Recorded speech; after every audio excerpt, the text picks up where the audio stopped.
हम कहते हैं कि आज हम विश्व गुरु। गुरु वो होता है जिसके शिष्य होते हैं।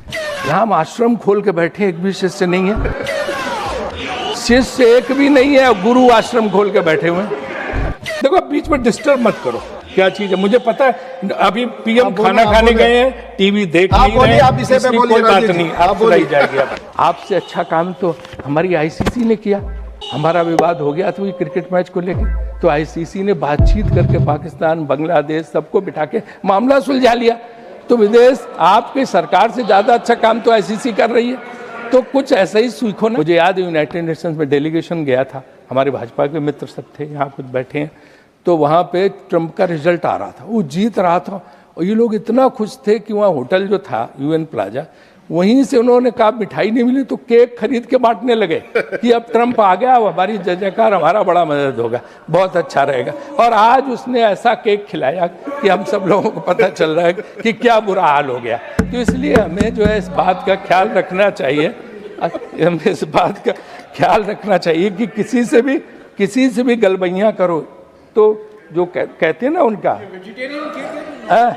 दूसरी जो इम्पोर्टेंट बात है कि अमेरिकन कृषि मंत्री खुद ट्रंप साहब का जो ट्वीट है, व्हाइट हाउस की प्रवक्ता, उसने खुद कहा कि अमेरिका के बहुत बड़े फायदे में है, कृषि उत्पाद भी उसने बताए हैं, और ये बोला है कि तमाम चीज़ों में हमें बहुत राहत मिली है। एक चीज़ कल उन्होंने जयराम ने उठाई थी, टेक्सटाइल वाली, 5% पे कपास, 5% सिर्फ ड्यूटी पे कपास बांग्लादेश को मिलेगी, अमेरिकन कपास। और तो वो टेक्सटाइल इंडस्ट्री में जब उसका जो कपड़ा है वो कितना फायदा करेगा देश को, उनको फायदा, हम कम्पीट कर पाएंगे हमारे ऊपर से 18% लगने पे। ये कुछ ऐसी बातें जो गंभीरता की बातें, तो हमें देखना पड़ेगा कि हमारा वस्त्र उद्योग, टेक्सटाइल इंडस्ट्री, गारमेंट इंडस्ट्री, उसका क्या हाल होगा। और दूसरी सबसे इम्पोर्टेंट बात यह है कि जो कंपल्सरी बाएंगे $500 बिलियन की, अब अगर हम रूस से तेल खरीदने को मजबूर हैं, कल हमने पूछा था, हमारी मीटिंग थी, तो उन्होंने बताया कि हम बहुत ज़्यादा रूस से तेल नहीं खरीदे, $2 बिलियन का खरीद रहे थे सब जगह, लेकिन अब वो कह रहे हैं वहाँ से कुछ मत खरीदो, आपको वेनेजुएला वाला तेल लेना पड़ेगा। वेनेजुएला का तेल जो है, एक तो ट्रांसपोर्टेशन कास्ट, क्या कल हमारी मीटिंग वो बोल रहे हैं स्टैंडिंग कमेटी की बात जो है ना, और ट्रम्प चाचा ने खुद बताया है ना, वेनेजुएला से आपको लेना होगा। तो आप बताओ वेनेजुएला से ट्रांसपोर्टेशन कास्ट क्या होगी, उतनी दूर से लागत क्या आएगी। एक ईरान, रशिया, उनसे तो बहुत ज़्यादा लागत होगी।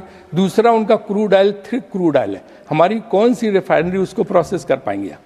इंडियन ऑयल वाली तो कर नहीं पाएंगे, प्राइवेट कोई रिफाइनरी प्रोसेस कर से समझ में आता है। तो ये सारे एस्पेक्ट, इसमें मतलब तेल महंगा होगा, पेट्रोल डीजल और महंगा होगा, आप जान लीजिए। इससे मुझे ये बिल्कुल साफ साफ पता।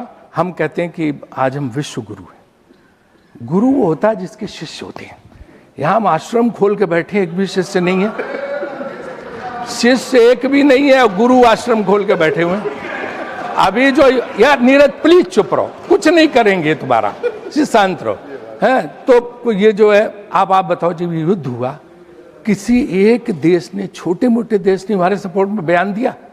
पाकिस्तान के सपोर्ट में चीन खड़ा है, अमेरिका उसके जनरल को बुला के लंच करा रहा है, और टर्की जो है ड्रोन दे रही है, सऊदी अरबिया डिफेंस डील कर रहा है, अजरबैजान उनके साथ। हमारे साथ कौन है? एक आदमी नहीं, ना पड़ोसी ना कोई।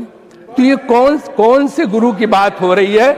जो शिष्य विहीन गुरु, कौन है ऐसा जिसका शिष्य नहीं, चेले ही नहीं, गुरु खाली है? तो ये कौन सा आपने भारत बना दिया है? ये सबसे बड़ी हमारी समस्या है।